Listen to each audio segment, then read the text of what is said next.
An Inexhaustible Mine of Wealth by Charles Spurgeon.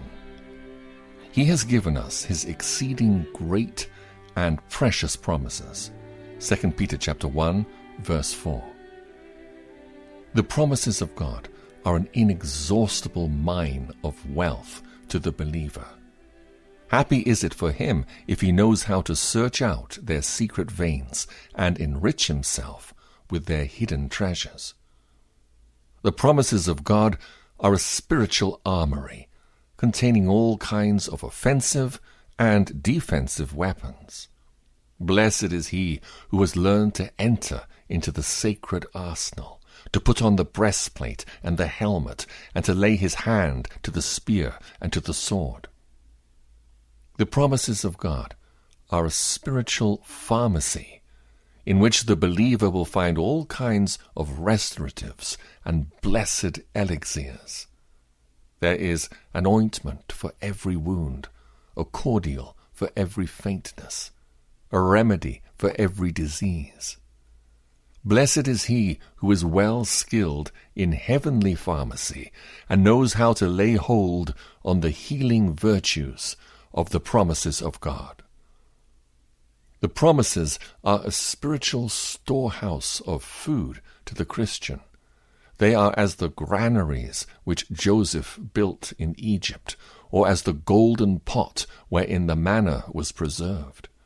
Blessed is he who can take the 5 barley loaves and fishes of promise and break them until his 5,000 necessities shall all be supplied, and he is able to gather up baskets full of fragments.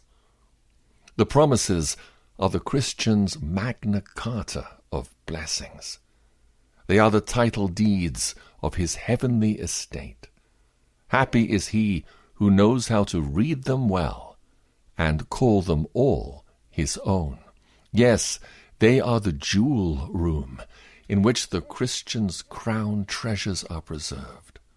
The regalia are his, secretly to admire today, which he shall openly wear in paradise hereafter. He is already privileged as a king with the silver key that unlocks the strong room. He may even now grasp the scepter, wear the crown, and put the imperial mantle upon his shoulders. Oh, how unutterably rich are the promises of our faithful, covenant-keeping God.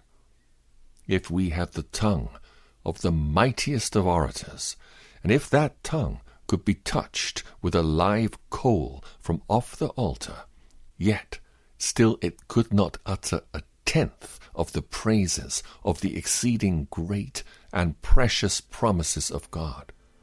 Nay, those who have entered into heavenly rest, whose tongues are attuned to the lofty and rapturous eloquence of cherubim and seraphim, even they can never tell the height and depth, the length and breadth of the unsearchable riches of Christ, which are stored up in the treasure house of God, the promises of the covenant of his grace.